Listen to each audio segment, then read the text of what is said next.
This particular one is called a buffalo berry. And the right from the beginning, I really enjoyed teaching, and I've always enjoyed the outdoors. I grew up on a farm, and so I really enjoyed being outside. So right away when I began teaching, I wanted to get the kids outside, because one of the things I've noticed is over the years, more and more kids are being drawn indoors, not only by the very nature of the way we live with our homes, but the technology. And so to get the kids outside as often as possible is probably one of the biggest things that I try to do with my curriculum. The bees, take a look, you can see a bee getting the pollen already.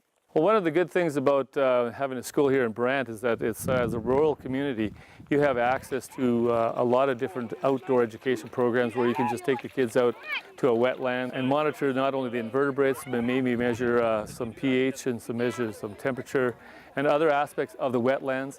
Right now, of course, because this year is very dry, we're going to be able to see some very different conditions than even in past years like 2013 when we had floods. So these are all kind of going away now, except this one was bought by a farmer. Okay, so he bought it for his own use.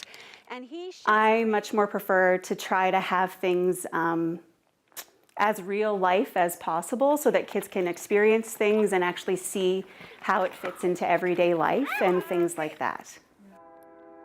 When you think about, especially a small town like Brant, there's really not a lot here anymore. The town kind of died out.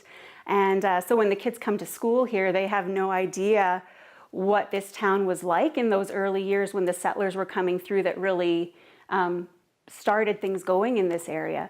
So we go out and do our little walk around town, and we can see, you know, the foundation remains where the old train station used to be.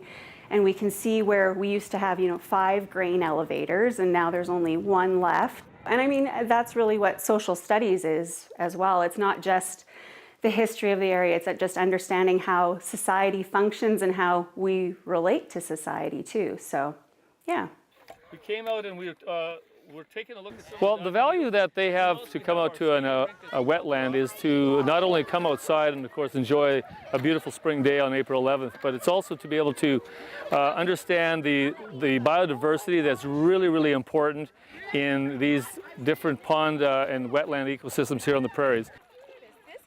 Yeah, it takes extra time, extra work, but a lot of it I enjoy doing, obviously. Otherwise, I probably wouldn't teach the way that I do if I didn't enjoy doing that. So, yeah, it's extra work, but I think it's worth it. All right, let's head this way. Be the richest town ever.